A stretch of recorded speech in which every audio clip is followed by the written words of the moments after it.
president of the Historical Society, Patrick, our venerable past president, will be hosting tonight, and we'll make introductions. Just 2 minutes on the Historical Society and some updates. We traditionally, on this night, provide our members and everybody with an update on where we are as a operation. So I'll just give you the highlights. First, we have the great luck of having 2 new members to our committee, board, and operation. One is April Cochin, will be joining us as treasurer. She's very helpful for us. While Valerie Slater is not finished, she has done a fantastic job over the last many years. So appreciate that very much. And we have some young blood coming in. Yesha West will be joining the board, and she's fantastic. She has a lot to share, and she had a display last year on her clothing and the history of it, and some other things that were very interesting, and she'll add a lot to the group. One thing I would ask of the group is that we have a good number of volunteers who help in the museum upstairs. That's open during the summer, Thursday through Sunday. And we have other volunteers that help with occasional things that we need. The museum doesn't need to be anything other than a couple of hours a session, just welcoming guests into the museum. You don't have to be docent or trained. It's simply a welcoming process, but it is educational and it can be fun. So if anyone would like to volunteer, please feel free to reach out to us. And Jane Warren is our master of ceremonies for managing the volunteers. And then as far as the update goes, I'll share a few things. And I have a long list, but it won't be long. I'm not going to go through them all. We have been always funded by membership, your membership. So it's all up to you to keep this open in this building and all the things we're doing online, digitally, and here physically. So thank you for that. We have had some capital expenses last year, $20,000, $30,000 in fixing not just mold, but also the entire foundation on the front is very old and falling apart. And Will Merriman led the task for us of making sure that was repaired. However, we do need a new roof. That's $100,000 or so, would you believe? And a few other things like the electrical system we need to update. So we're working on all those things, but we will be reaching out and asking for contributions. But I really do appreciate everything tonight as well. Everyone was very generous tonight. Thank you for that.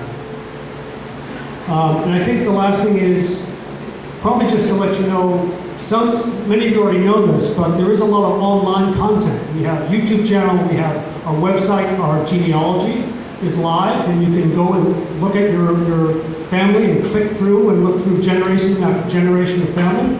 And if you're newer here, you should be in it, because otherwise you won't be part of the history. We all joined at one point, so please come to us with your family lineage that you'd like to put into the genealogy and become part of the history if you're not already.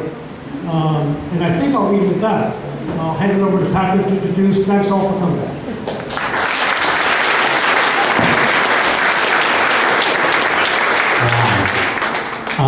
Thanks everybody for coming. This is the 5th year that we've done the Evening with Island Elders.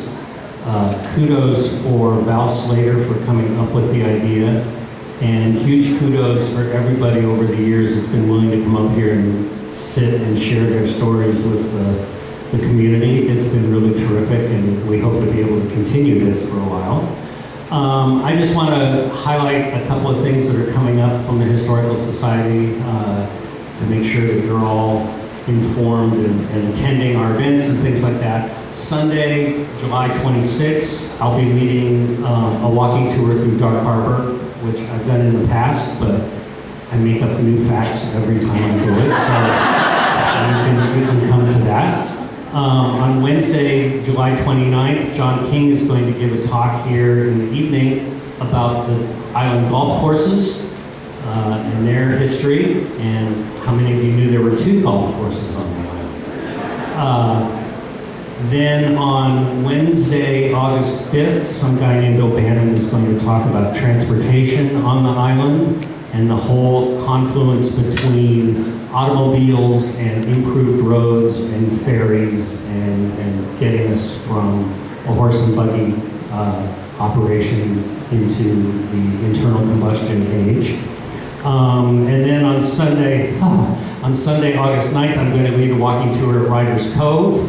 Again, one that's been done before, but it's a great place to walk around, and it's a fun place because there's so little of it left. And then finally, on Wednesday, August 26th, Torrey Smith is going to do one of his popular geology talks, this one focusing on the effects of glaciers, which should be fun since we were at sort of the edge of the glaciers millions of years ago. So the format for tonight is I'm going to give an introduction to the four elders up here. I'm just going to laugh every time I look at you. So, I'm going to give the introduction and tell a little bit about them. We have given everybody a set of questions months and months ago, and they've had an opportunity to think about this. So I will start with the first question once I've done the introductions, and everybody will have a chance to just talk about that. And what usually happens is about 10 minutes into the first question, I totally lose control of this, and it's just off to the races for the rest of the evening as people tell stories. So we'll start with Linda Boyer Gillies on my right here.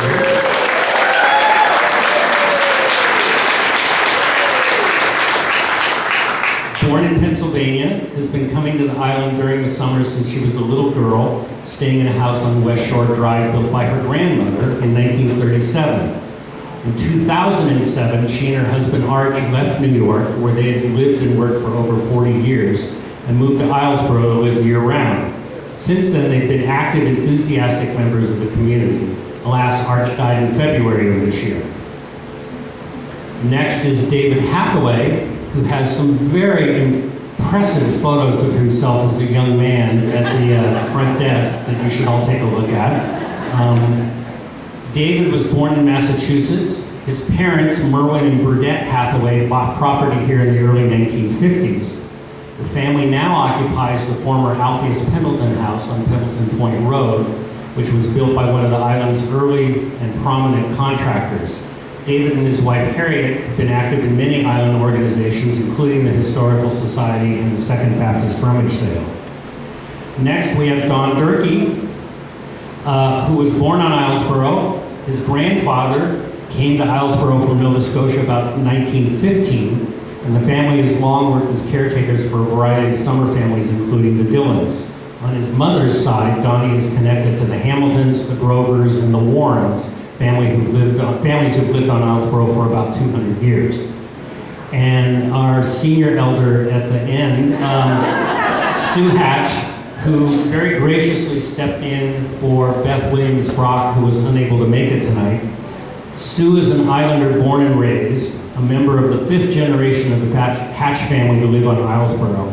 Her ancestors include Deacon James Hatch, who moved to the island as early as 1820, Daniel Abraham Hatch, a mariner, house carpenter, grocer, and farmer, Edward Delmar Dell Hatch, who was an active carpenter and builder and constructed many of the commercial buildings in Dark Harbor, as well as later running a livery stable and a picnic boat for taking folks on excursions.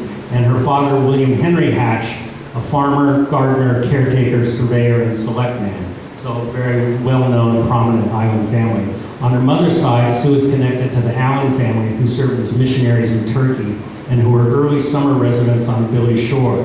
And Sue has planted and maintained gardens across the island for many, many years. And I'm going to put this back in the rack so I don't feel like a rock star. No one will mistake me for that. And we're going to start off with the first question. And so we'll start with Linda, and then we'll just move on down the line. And the first question is, when did your family first come to Islesboro or get here? What brought them here? And what is one Islesboro-related detail about your family that you'd like people to know? Well, what I did was to write this down, and it's a little bit long, but I think it'll maybe answer some questions about how the school got where it is, etc. My connection to Islesboro begins with my great-grandmother, born Anna Davis Robbins, She grew up in New York City and in 1908 married Washington Alston Flagg and had 3 children, one of whom was my grandmother, Josephine. In 1903, Washington Alston Flagg died, leaving Anna a widow. It wasn't long before she met a businessman from New Jersey, John Turner Atterbury, a widower who had 3 children. In the winter, they lived in New York, and they spent more months with all 6 children at his house on the island of Islesboro, off the coast of Maine. At the south end of the island, the house was known as Gomorrah and still exists today. The Weavers own it. In 1912, John Turner Atterbury died, leaving Anna a widow once more. She had become very fond of Islesboro, and as the Atterbury children went their own ways, each summer she would rent a house for herself and her children. For several years, she rented the yellow house above Dark Harbor Pool that now belongs to Buzz and Zoe Stevens. Apparently, she didn't like the bathtubs in the house and had them all replaced. They are still there. Then in 1928, Anna decided to build her own summer house, selecting a site looking to the west over the Camden Hills. Grand in scale, it had 5 master bedrooms and 10 maids' rooms. She summered in the house until her death in 1939. My grandmother and her siblings sold the property to a family called Whitmarsh, who in the 1950s gave it to the town of Islesboro to be used as a school, which it is to this day. 2 of Anna Atterbury's children continued to summer on Islesboro for the rest of their lives. My grandmother, Josephine Flagg Boyer, built the house that I live in now on West Shore Drive, and my family lives there. And his sister, Beatrice Flagg Island, owned the house that Nancy Craig has now on West Bay Road. John Turner Atterbury also has descendants. Who summer on Islesboro. Dudley Ladd and Philip Ladd, brothers, are Mr. Atterbury's great-grandchildren. So the school is the last major cottage that was built on the island, built by Mrs. Atterbury.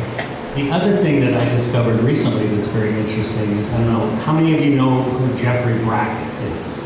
Brackett's Channel? Jeffrey Brackett is the first guy to come to the south end of the island and buy a property and build a summer cottage. He actually took an old farmhouse and hauled it up onto the top of a hill and added onto it for years and for many times. The McNamara's now owned it. John Turner Atterbury is Jeffrey Brackett's brother-in-law.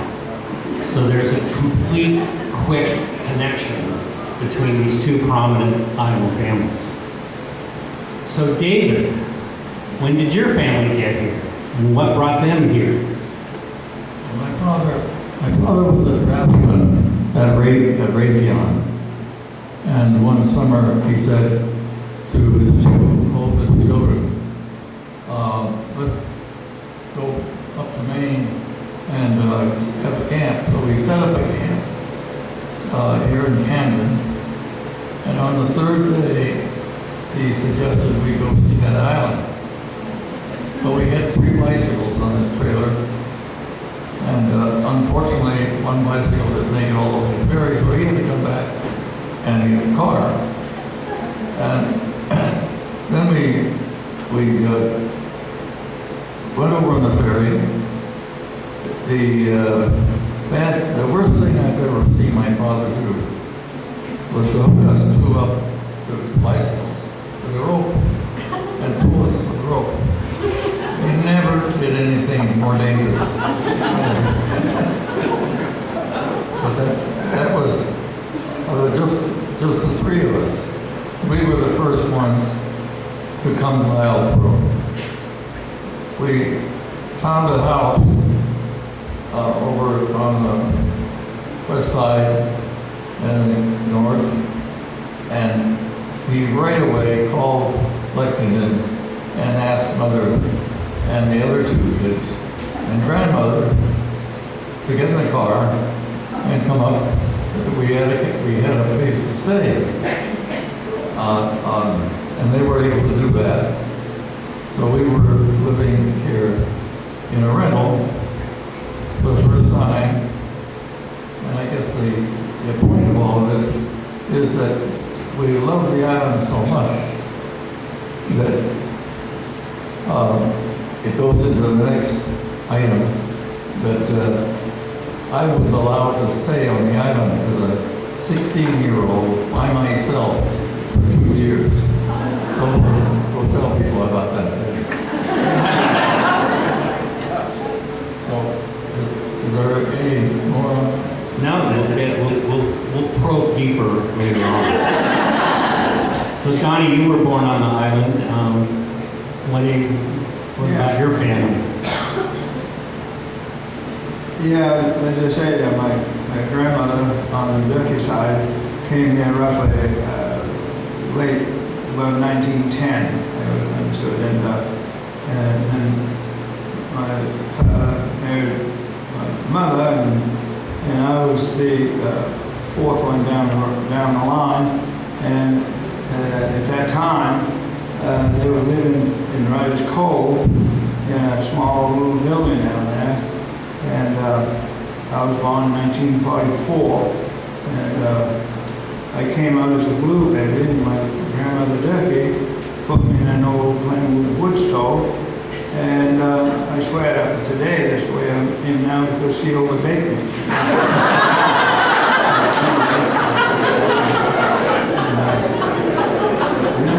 Then we moved up towards the fork of the road, North Hillsborough, in a house with there were 7 of us lived there, and my grandfather Hamilton, he lived up the road in a farmhouse and in a barn cows, and I used to stay up there. My other sister Julia, she stayed up there all the time, mostly. And then I just grew up there, and when I was 12, I worked for Ben Moody down many places in Dark Harbor, and one of them was Lincoln Miss Boyer, I believe Miss Boyer. That was your grandmother? Right. Yeah. And I helped my grandfather with lawns and stuff, and the gardens and stuff. And I can remember that Ben Moody paid me 50 cents an hour. I was about 12 when I started working in there. And my mother always fed us either whole mackerels, you could boil them up and throw them in a plate. I got tired of spitting the bones out. So I saved up my money, and I went to the store, which was, well, back then there was a Burgess store, but George Zerke had bought it, and I buy me a big steak. Well, I had 5 sisters that they wanted some of it. I said, no way. I said, you can have the baked beans and the bread and the mackerel. I'm having a steak, but I earned it. I said, so if you want a steak, you've got to get a job and go to work. That's the way it was, and carried on, and from then on I graduated high school, and I went to Connecticut for a year, and then Uncle Sam decided he wanted me, so I served my time there and returned home, and I had a job in Connecticut that I could have gone back to, but I chose to stay here. And I had 2 choices of houses. At that time I was married, and in 1968, when I got on the military, and I had 2 choices. One was on County Road, up on the hill on the right, a nice Victorian house. Nice. My wife loved it. We went inside. Had about 9-foot ceilings, a big house, a lot of French doors. It was very nice, but they wanted $7,000 for it. Boy, that was Lloyd Palmer. And I said, boy, I said, I don't know. I said, I don't mind the price, but I said, we couldn't afford to heat it. I said, so I went further north and found one up at Durkee store for $6,500, and that was smaller, and we didn't have high ceilings, so we bought that one. And carried on, and here I am today. That's about it.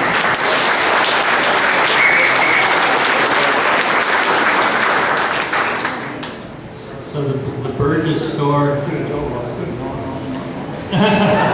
Donnie, the Burgess store is the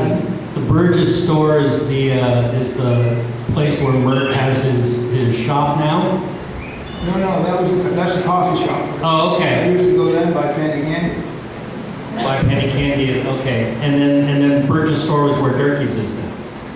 That was the store. Yeah, okay. And then George, it burned in 1955, I believe, 54, 55. And he hauled the schoolhouse Across the road, right. It still has, I believe, it did when I opened the store one time.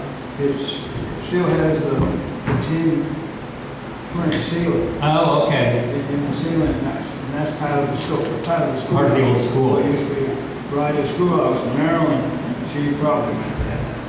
Did you go there, Maryland? Well, I got a story about Maryland too, but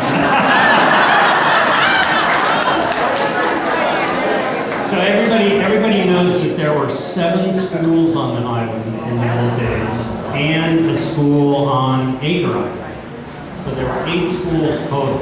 And what's really interesting is if you plot them all on a map and draw a circle around them, but the circles overlap at about 2 miles. So they laid the schools out so that no kid had to walk further than about 2 miles to get to a school. So there's method to the madness. So Sue, tell us about your family, who've been here a long time. The short version. The short version, yes. Well, Deacon James, as you mentioned, am I talking right? Is that Closer. What's that? Not bad? I could just talk.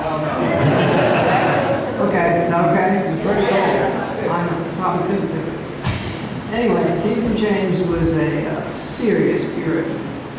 And I've been working now, let's see, for Deacon James, to Daniel, to Dell, to Henry, to me, to try to overcome being a Puritan. I think he did pretty well. Anyway, he built the house I grew up in, which you would know as the Book Barn house, possibly. And my father built the house I live in, which is just about 300 feet north. I did not get very far. And it was a vegetable stand, and he grew many acres of vegetables and sold them in that little log house stand. And I expect a lot of you older people remember that. I barely remember it. He stopped it when I was about 5. Where were his fields? Where did he have the Oh gardens? my goodness. Joanne's field, my field, one going perpendicular to my field, his field's going from behind the house I grew up in, the whole yard behind the house, behind Diana's house. Okay. Across the road, there were 2 more fields that we still had his gardens this way and this way. And, there was one more way in the back. Yeah. So this is why when you look at the old photos of the island, you don't see any trees. Because they logged them all. Initially, it was the first cash crop on the island. We sold cordwood down to Boston. But then later you cut the trees so that you could farm or raise sheep or whatever. So it's very interesting looking at the old historic photos because you can see forever. And my grandfather, who ran a livery stable in his late life, and then he invested in a silver mine with Joe Pendleton and Uncle Marinus, and they lost their money. And those 2 went back to work, and he didn't. And so he sold topsoil. This is when the summer houses were all being built. He sold topsoil. He sold those perfect little spruce trees growing out in a field that's growing up.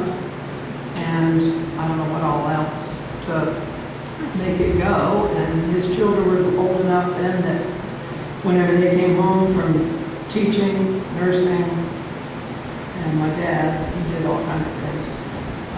They would put money in this little tin can box on the sideboard. It was called the kitty. And that was to keep the old people going.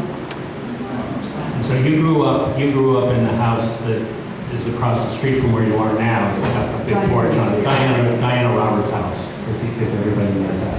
And it has a nice old barn that was a bookstore for a long time. I loved that house, and it was devastating when they decided to move, but I could never have afforded to do what Diana did to restore that house. So I've lived in my house now for 46 years. And did your grandfather build the house, you know? Yeah, not my grandfather, but my great-grandfather. Okay, Daniel built that house, okay, oh, okay, the first Daniel. right. And Donnie, you guys grew up down on Riders Cove? Is that what? We're close to Riders Cove. Okay. Yeah. Just, And Dave, I wanted to ask you, Don, where did your mother come from? Was she an Oklahomer? Or did she come from Nova Scotia? no, my grandmother came from Nova Scotia. The funny part about it is, always wondered, my brother, just not maybe 10, 15 years ago now, but he told me that my grandfather was born in Alberta, Canada. Really? And my grandmother was born in Nova Scotia, and I said, How'd they get you know, that's quite a few miles. She must have been quite a lady. And now I want to go to Alberta, which I'm going to go. I'm going to Montana. It's just a hop, skip, and a Well, jump. one reason, second reason I want to go, because I watch half the story on TV, which is a federal story. It's reality of life. It's a great show. So I want to go there and see where the film is, which is in Montana. And then I'm going up to Alberta this fall, this winter. so David, your family rented and then they bought the Pendleton house that you guys have now? Before that, let me tell you, I was awed by the fact, I now think back, I was allowed to stay on the island by myself at the age of 16. And it was during that time that I had several jobs. One of them started with the golf course. But I found that carrying golf clubs around was too heavy. Gave that up. And I joined Robert Kempe.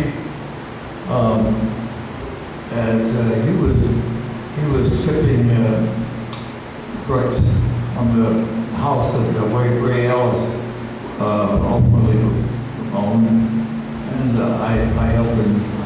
And then I got a better job at the inn up on the hill there by the bay, and that was rather interesting because I watched the people walking with their golf shoes and with, you know, little pins on the floor. and you know, making a mess of the floor. But I didn't realize that within a few years that the inn was going to be taken down. But I became assistant salad chef. We had a guy from Florida who just told jokes constantly. And at that time, I got word somehow that there was 5 or 10 acres of land in the rich area that was available for $40,000. And I called up my father and I said, "Hey, this looks good." Well, we didn't realize what we had were a problem because of trees. All the trees were down. And we were not woodsmen, but we tried.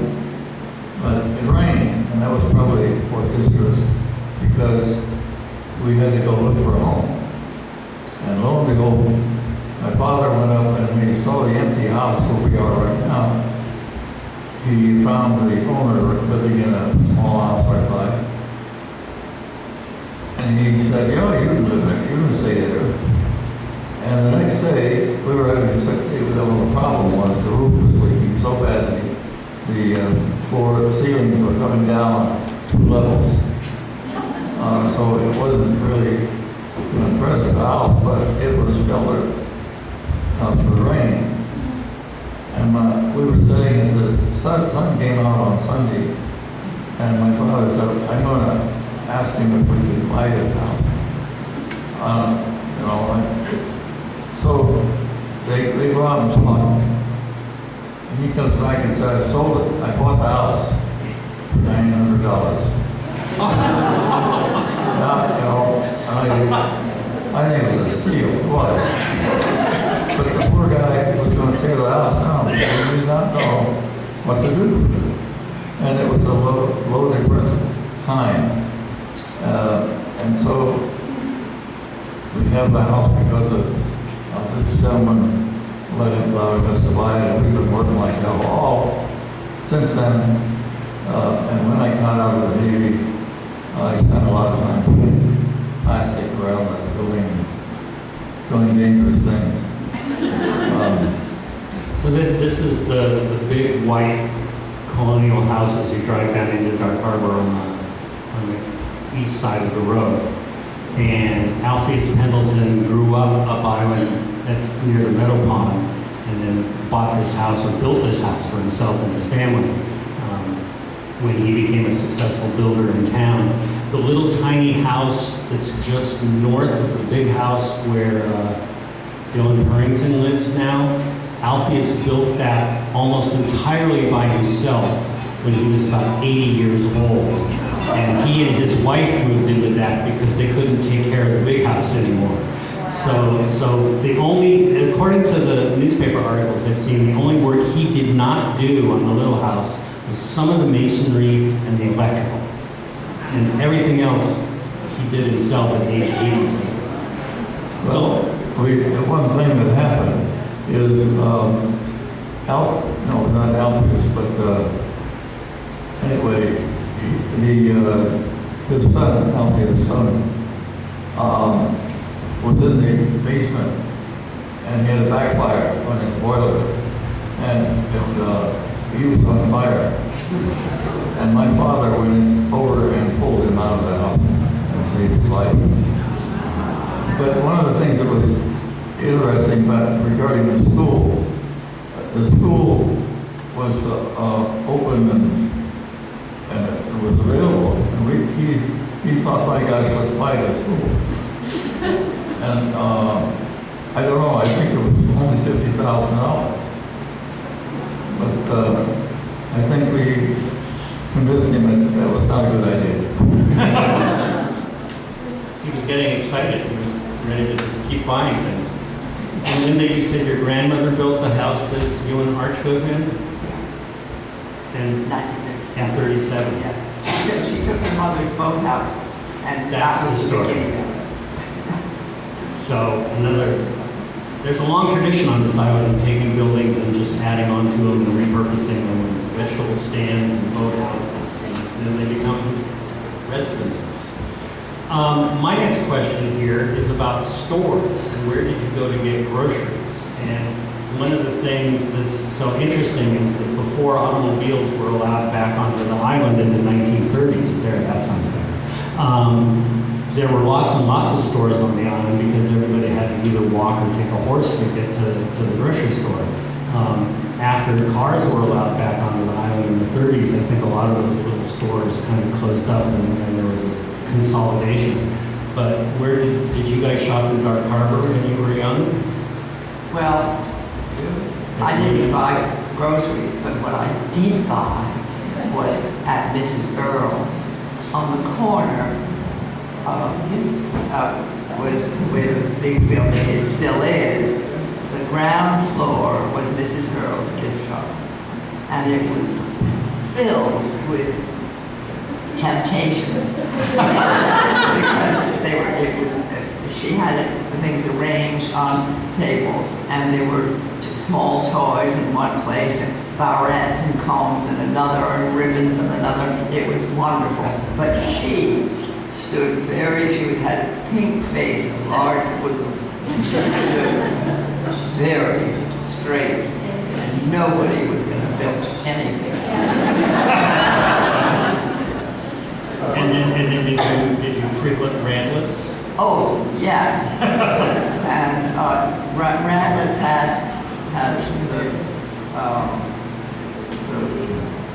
where it still is, Ice cream counter. the ice cream, that. Randlets is the Dark Harbor shop. And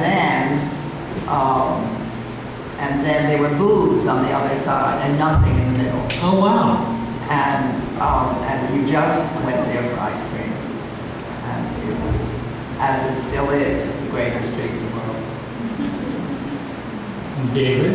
Well, I think the only thing that I remember as a teenager was the ice cream shop. And I don't remember where I got food, but I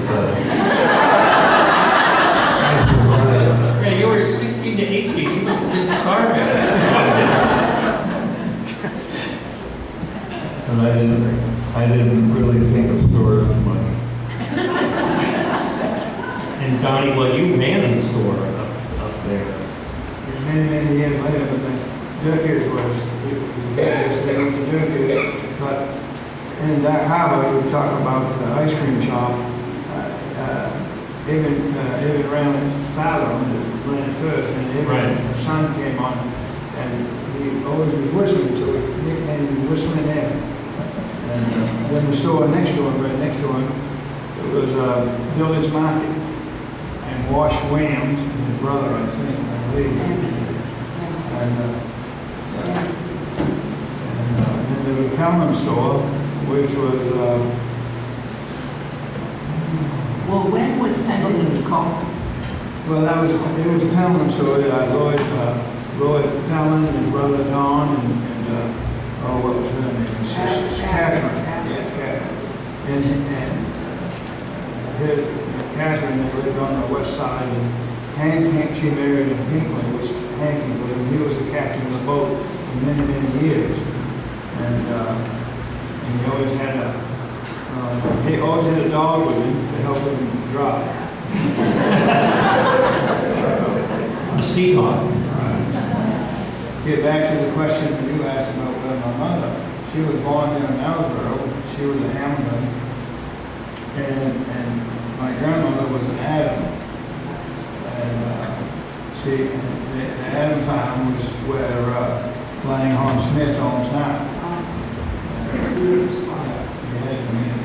He went to California. So in Islesboro, there was the Williams Brothers store, which is where the summer shop is now. And Pendleton Brothers had a big store in Guinea, across from the Yellow House, where Lisa Train's house. And then the Pendleton Brothers decided that they were not going to let the Williamses have the sole market down in Dark Harbor. So they bought a building that's the now abandoned old restaurant, the old Blue Heron restaurant, and they turned that into a store. So there were two grocery stores in Dark Harbor for a period of time. One little interesting thing about the Guinea store was Lloyd and Dawn didn't speak. I don't know why. Maybe somebody does. And Catherine had to So she translated for them. Yeah, I remember. Oh, wow. And that store, the Guinea store apparently had gas pumps out in front. And there's some early photos of it before they added onto it. I've seen photos of it when it just looked like a house with a commercial entrance into it. They actually was right at the edge of the tide rock, pretty much. Yeah, I've heard that it was death-defying. If it was a car, you had to swing out around when you were heading south. That store that you mentioned, the second store, which turned into the Blue Heron, Yeah, it was also Littlefields for a while. right. And it was full of, yes, gifts and sundries and magic tricks. And she had a little lunch counter in the back, and it was very cluttered, but very appealing to a kid. Before that, it had been a ship's jamboree, way back. Yeah, one of the things that's really interesting in Dark Harbor is that all those commercial buildings down there, prior to about 1920, they were all servicing the construction crews that were building all the cottages. So there were paint shops and hardware shops and carpentry shops and Movie theater. plumbing. And the space where next to the Dark Harbor shop that's vacant between the Dark Harbor shop and Aunt Mary's bookstore was another building in there, and that was a movie theater. As early as 1915, 1916, I think I've seen. So they were showing silent movies there upstairs. And if you were in the Dark Harbor shop, you could see in that wall where there was a doorway that led into what was then called Pendleton Hall. And we're now in Pendleton Hall, which is ironic. And they showed movies in here too. And next, also up above that was with the post office and a lighter. That's about It the was top. That's above the top, where the right. bookman now, Olson. Greg Olson. I was something to say about the post office. The mail, during the summer at least, the post office was closer to the road. And the mail was ready at 3 o'clock. And at 3 o'clock, almost the entire summer community descended on, and it was social hour from 3 to 4. So it was pre-cocktail hour. It was pre-cocktail hour, and it was gossip hour, and and then sometimes my grandmother would take me, and I would meet a friend and go to that friend's house for tea or something. So it was a big social time. So talking about social events, did your families have traditions? Were there annual reunions for each of your families on the island, or were there things that you always went to? Were there parades and fair? I mean, we've all heard about the Firemen's Ball. Were there things that you regularly did on the island that were sort of community activities? I see a bus control down here. It's just We were talking about the switchboard. Switchboard. Mrs. Philbrook's house, which is Marilyn's house. right. And that's where all the calls got connected like this. Right, and the most interesting fact was that if you called up back then and said, I'm looking for Mrs. Collins, say, I want to telephone her. Well, she's gone on the boat right now, she'll be back in about an hour. They knew exactly what everybody was doing. Speaking of that area, it's sad that the filling station of Louis Mountain is going to go now, and take, I understand that supposedly they're going to tear down the big gift shop on the corner. I actually have the sign that hung over that building. It's probably 16 inches wide, probably 6 or 7 feet long, and I've got it stored somewhere. I'm gonna give it to the historical society if they want to accept it. I've had it several years, and I was offered that sale $100 for it. I put it out at the asset I had at the ferry, on the ferry road, right on the house there. And a gentleman came along, I didn't know him. He said, I really like that sign out there beside your driveway. And I said, oh, you know where it came from? No, I just like it. He said, you want to sell it? I said, it's not for sale. He said, I'll give you $100 for it. I said, no. I said, someday I'm going to donate it to the historical society if they want to accept it. I said, it's part of our little history. And I still have it. I just don't know what to do with it.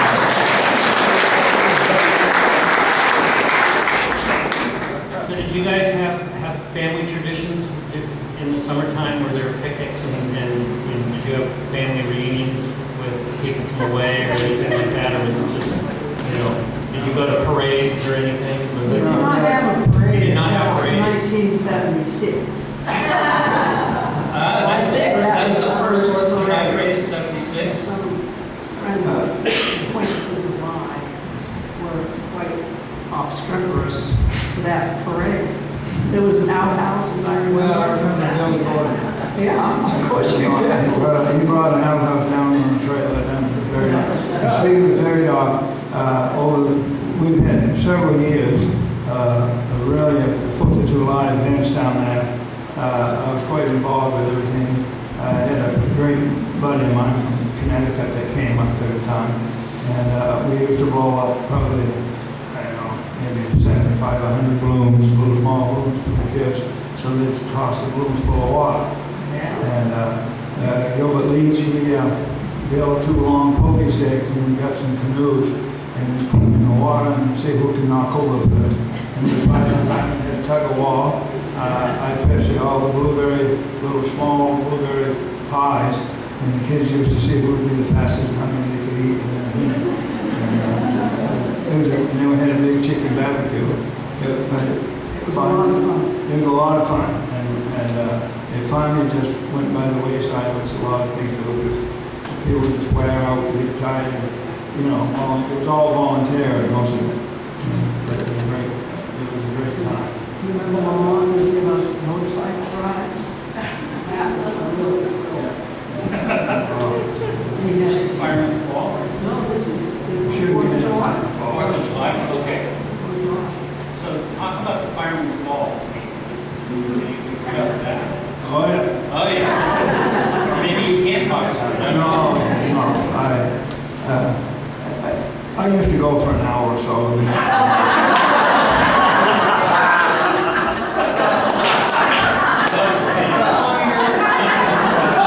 No, it was a great event. And they would hold it at the community center? What's the name of the community center? It actually was when we played basketball. Right. Yeah. And the floor is still there. Right. Decorated with great paint. We had 3 dances. Yeah. And all the dances were open to the public. So you had the junior prom, you had graduation dance, and you had fireman's ball. And it was open to everybody. It wasn't just the kids. And it was wild. It was fun. And as a child, I remember seeing, staid older couples just up and around. I mean, Merle and Jeannie could dance so beautifully. Amazing. Of course, all you people, you don't know all these people. One of the years ago, we constantly had people visiting, and so we have beds in the attic, many beds on the 2nd floor, and I'm not sure, we had almost 30 people there. When you've heard of what do you call it? The doctors for social responsibility. Well, Jeannie, my daughter, got them to come up to our house in time, so we had 11 Russian doctors, and they went canoeing the next day, and ultimately all the way to Bar Harbor. Kayaks, yes. And poor Jeannie was stuck with a doctor who spoke only German, until he did something wrong and he swore in, French? And then Jeannie knew French, so she could communicate with this guy up in front of her. But it's really been an informal help that we've been enjoying, bringing out family members and their friends to the house. So did you guys go exploring on the island? Were there, I know there were empty houses at some point, and there were also, secret places where people go exploring and poke around. You're saying, did we break into houses? I know. It's like now, all the doors are probably just open, you can just walk in, right? But there must have been some adventures. My mother would say, go out and play. She would say, you're not going to get lost. You're going to either come to the water or a road and you'll figure out how to get home. Be home in time for supper, 5 o'clock. That was it. It was such a safe place to be. And I, as a kid, I don't remember going into any houses. There was one derelict house on the way to school. We took the path up to guests Stevens and through the woods to the school. And there was an old house there. You remember that old house there? And it was a haunted house as far as we were concerned. I don't think we ever went in it. It was so scary. We'd go around it. Yeah. I've had stories about kids in Dark Harbor, because I never got that. I think I was 21.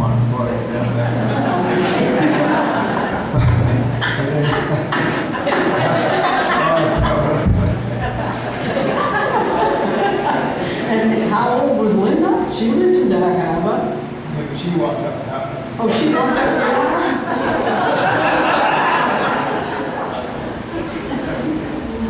No, I guess my exploring days, mostly I think I used to go up on the north end down and around, but mostly I was a big duck hunter. I used to go duck hunting almost every day up Hutchins Island, and I know I worked with growers up on the bluff down there at John's Cove is where he is now, and they had a small rowboat in the boathouse on the shore, and I used to take it. Row and the vapor would be flying, and I'd go over on the island at Hutchins Island. I'd lay on the icebergs and wait for ducks to come in, and I used to take them home. I used to pluck mine out and cook them, the whole duck. And but now most of the hunters now they just take the breast out. There's a lot of meat in the duck actually. I used to tell people the best way to do it is to you pluck them out and stuff them with apples and stuff them onions like that, and then you take all that ingredients out after you cook it and eat that and throw the duck away.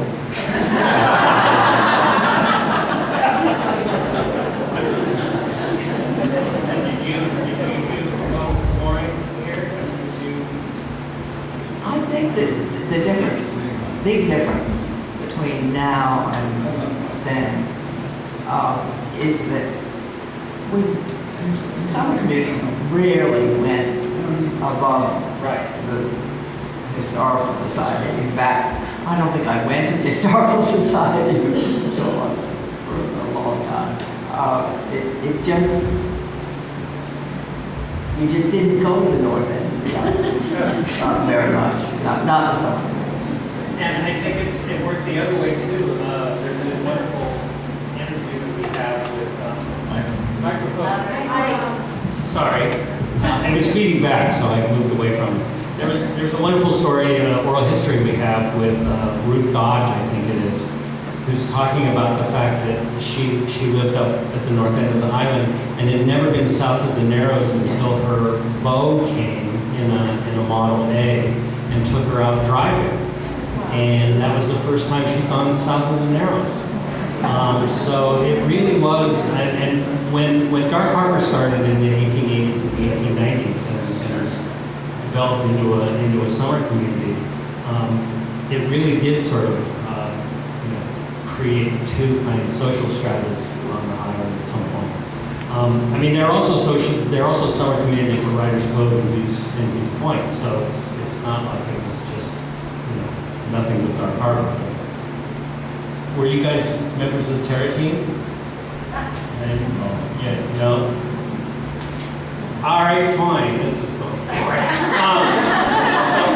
So one of the questions that we came up with this year is everybody has ferry stories and boat stories, and what's your scariest or most memorable story about being on the water, either on the ferry or in another boat or however?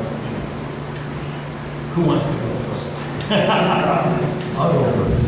Well, my wife and I decided to sail over to Bar Harbor, and we went down the Agamanga Reach with a wind of 40 knots coming from the west, blowing us down there.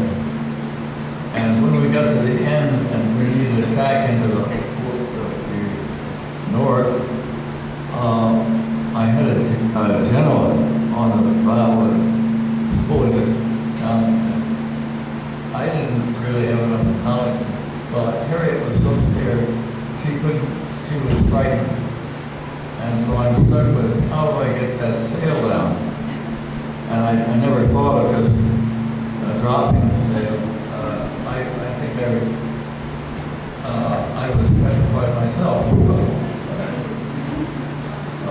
and lo and behold, the sailboat, about 20 feet long, came alongside, sailed right up, and the fellow said, "Can I give you a hand? Or you need help?" I said, "Yes, I did. I'd like to have a tow." Because I could see that I was not going to get north. And he left me, found a boat that was going to have a meal over on the island. It was coming from the mainland. That boat came up and asked the same thing, and said, "Can they get you towed?" They disappeared for about 10 minutes. Finally came back with a rope long enough so they could tow us and stay way ahead of us. And they towed us into the harbor. And this was 3 o'clock in the afternoon. We were so tired and probably frightened. We went to bed and slept right then. Decided we took a journey to the bar, and we learned a lesson. Almost learning a lesson in sailing when it's not your natural way of traveling.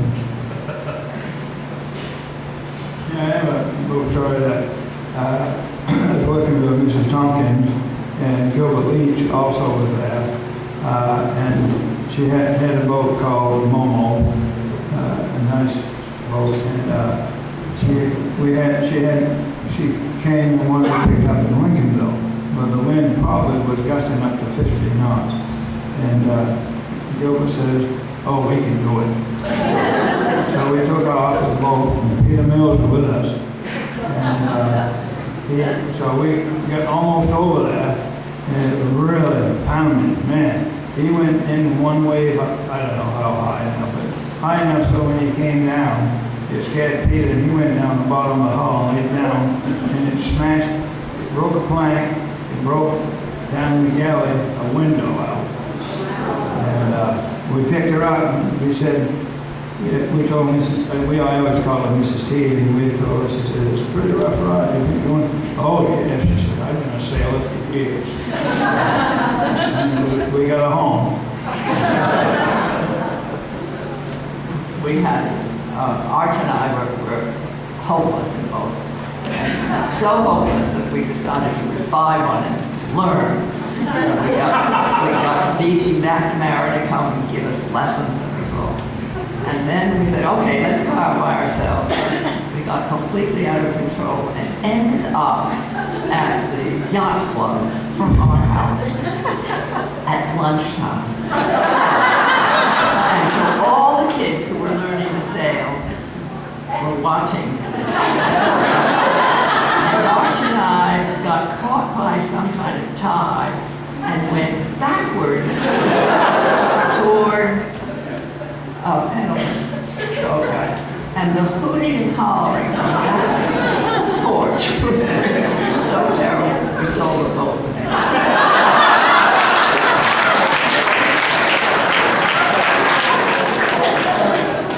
Be careful what you wish for. I've got a question. Go for it. Our middle son, T.O., was born in a snowstorm at the end of January in Wisconsin, and the next day, no ferries. Oh, how about that?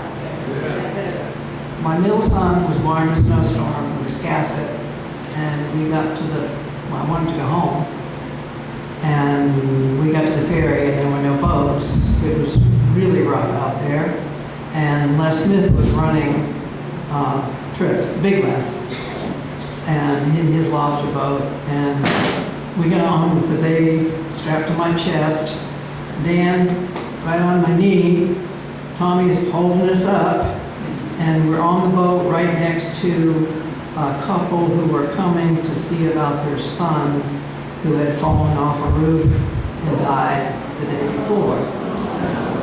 And that was a ride. Talk about your ride. We were down in the trough, up on the crest, down in the trough, up on the crest. And we made it. Les was amazing. spinning that wheel. And we got to the other side, okay. My legs gave out trying to step up out of that boat with the baby on me, but there were people there to lug us out, and we got home. We got home.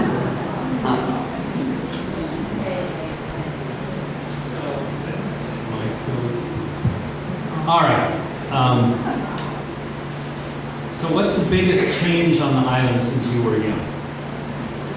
I know, it's like, the universe question.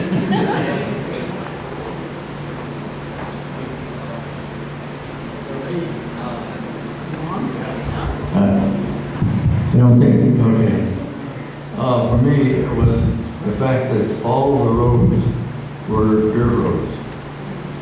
And all over the island. So it was a little difficult riding a bicycle all the way. And I went back and forth because I was living in or renting the book binders, book sellers, second floor bed is where I stayed during that time. And so I was riding on a dirt road. And I remember leaving the dance floor up at the, what are they called? Anyway, at the fork in the road up there. It drifted. Yeah, I'd been dancing. And it was almost midnight when I was going down with a full moon. It was really beautiful. And I enjoyed that ride even though I was a difficult ride. But it's so pretty.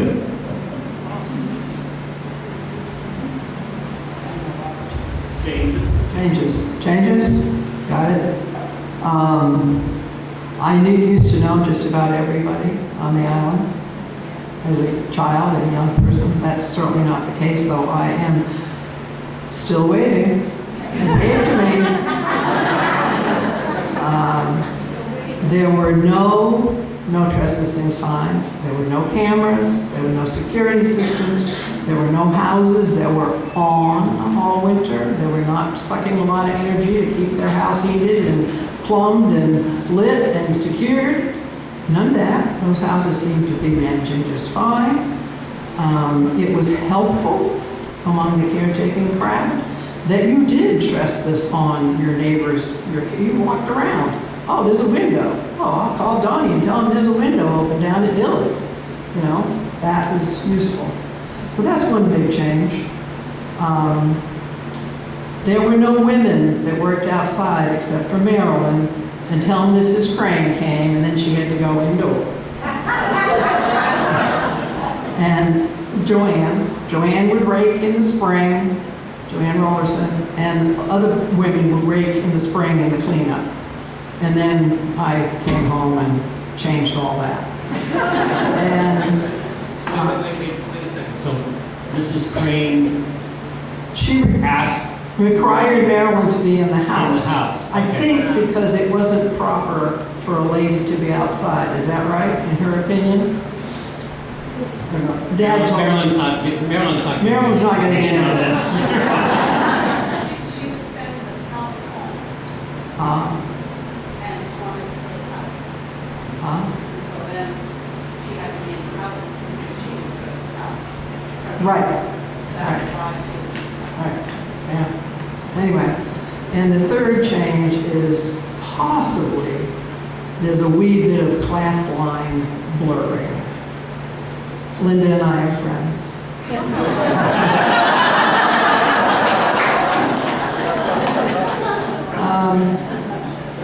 So the three major changes. those are big ones. Those are big ones. Anybody else? Linda?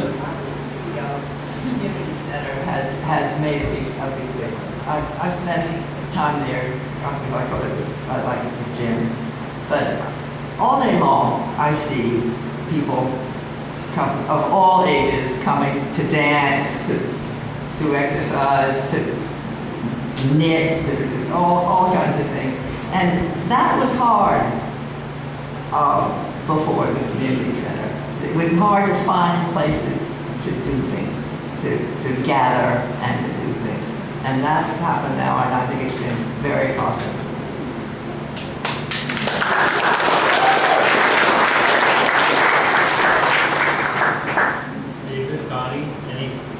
Nothing? And then it's a good go on too long, right?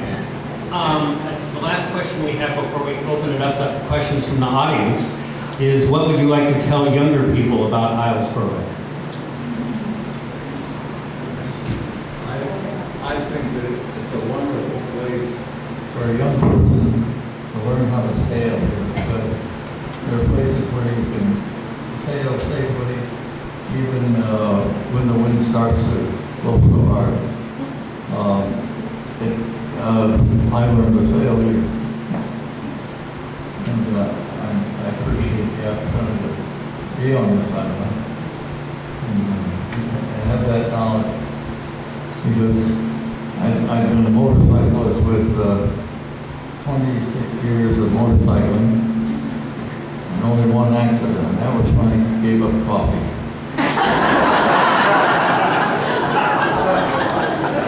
I stopped at a store, and it was raining, and I had 2 cups of coffee. And unfortunately, I was aiming to join my daughter Jeannie, who was escorting these Russian doctors. They were having mountain climbing in New Hampshire, and I was on the wrong side of the mountain.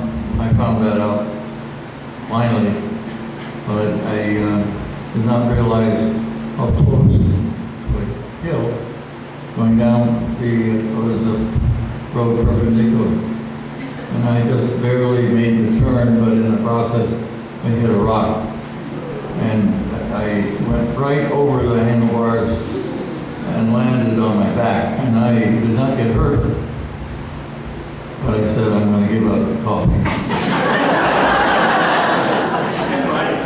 And I kept riding because it was so pleasurable, and that was the only incident that I had.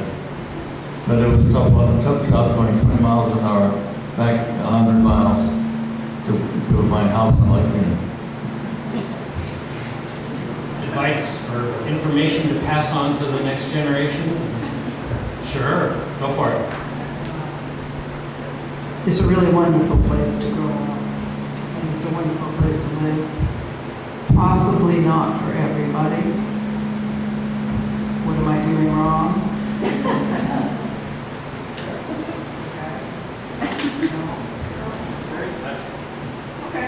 I'll just talk to you, all right? We have something here that the world does not offer.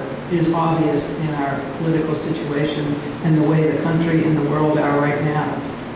Islesboro, you have a chance to be human, kind, happy, greet your neighbor, have something to say to somebody. And that's what you have here. If you grow up here and you never go anywhere else, you don't know what a gift it is to belong to a community where you actually have connection to other people. We need to carry that into the world wherever you go. Young people, remember where you came from and what there is to be here.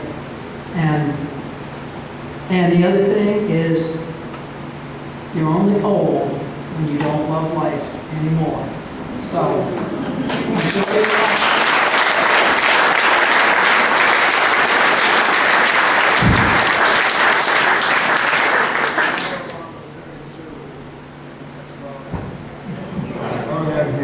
say would be that I'm a little disturbed because I used to be able to stop in the middle of the road and talk to somebody about this problem, that problem, or whatever.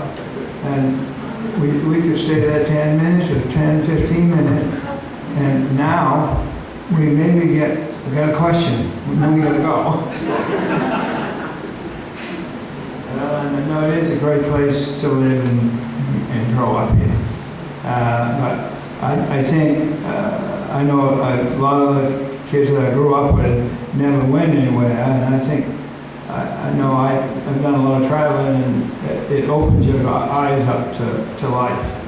And I think that's the thing, that if they're raised here, they should go somewhere.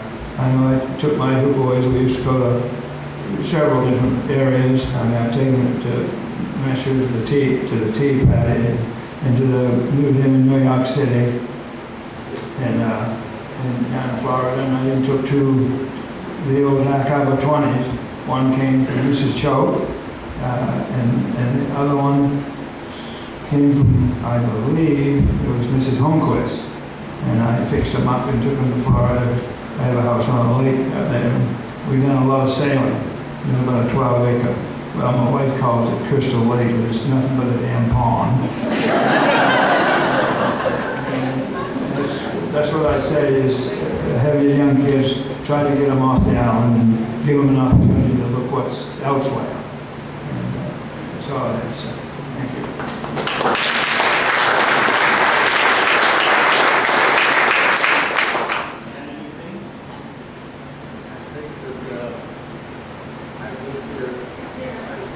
Mike has been, not long enough. As an elder, I've lost my kidney, so in order to stay alive, I'm on dialysis from the beginning of the year. And I think that I'm going to live at least another 5 years, and I hope to be celebrating things here in Halsburg during that time.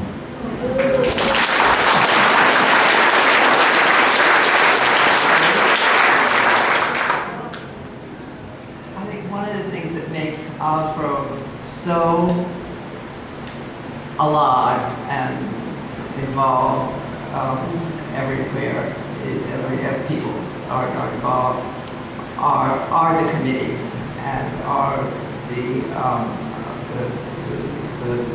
town government, etc., and to encourage younger people who are coming along to get involved, to join a committee, because it really is very impressive here, and it's a large, I think, a large part of why we have so much energy and get so much done. So I would encourage you.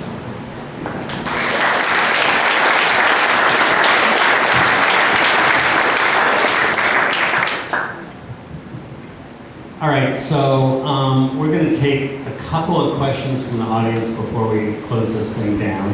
I want to thank everybody on the stage for really terrific.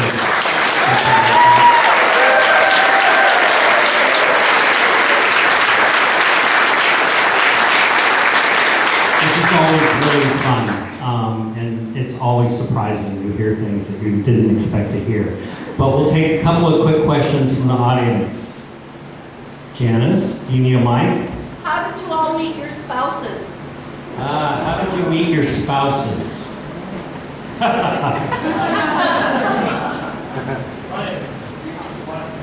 Sure, why not? Go down the line. March in the 1968 Rockefeller for President campaign. And I'd been working in a museum for a long time, and I just needed a change. So I went and talked to an aunt who worked for Nelson Rockefeller, and she said, Nelson is about to try and run for president, so why don't you just come and join whatever team we put together, and I want you to interview with Arch Gillies. And so that was the beginning.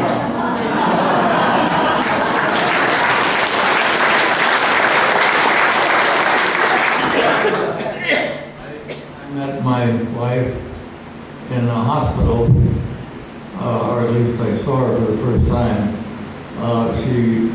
Her brother was going to Harvard, and he had an accident that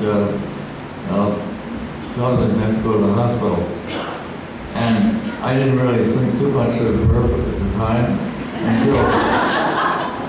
because I had a girlfriend there at Worcester Polytech.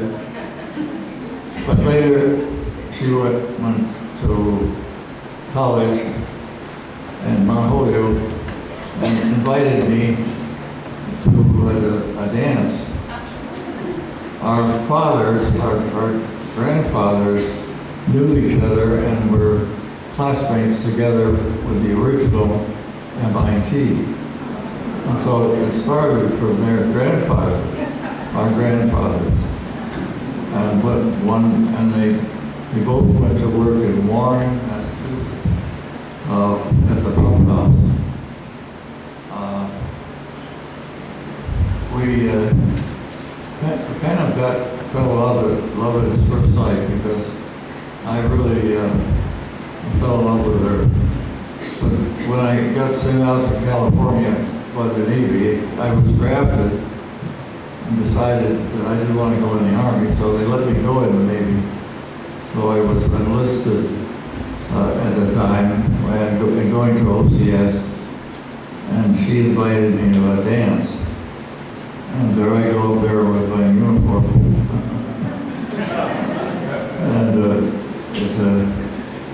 And I didn't worry about the fact that I was just a lowly enlisted man at that time.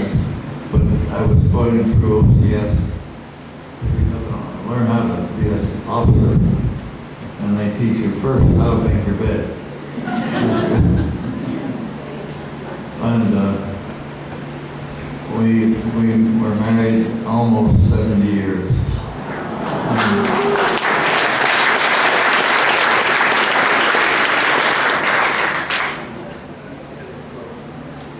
A second stroke. As she was having an operation on her face, the doctors misled her, and they took her off blood thinner for too long. And after that surgery, the next day, she passed away. It was a terrible loss for me. Yeah, I met my wife Linda in school. Well, at first, I kept my eye on her and I kept trying, but it never worked for a while. Finally, I took her to a dance and we stayed together for quite some time. It'll be 61 years in August 21st.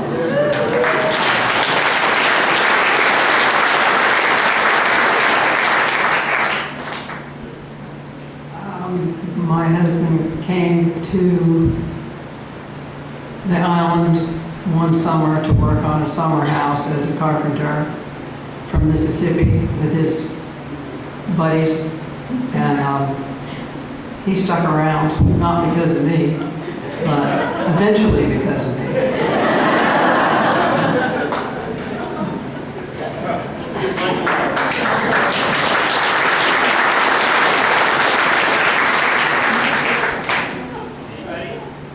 Got one. Could you give a sketch of the most memorable, funniest character on the island that you could remember? And it may be somebody that isn't in the room.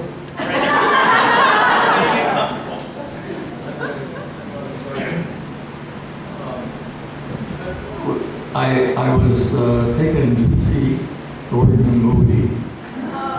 Do you remember him? He was a very unusual guy, but he invited us up to listen to some music. And lo and behold, he not only was he was planning to give us a meal, and I was overwhelmed. But he was we had a great conversation, and that was probably the most interesting person that I came to meet. Who else? Oh, who's the most interesting or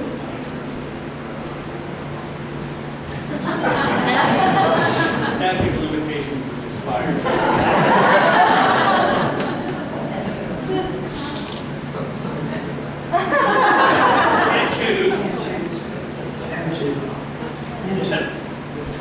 Too many.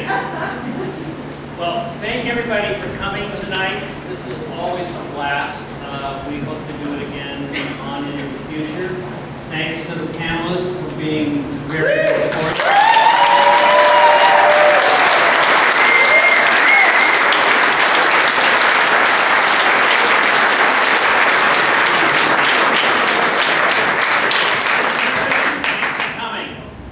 Thank you.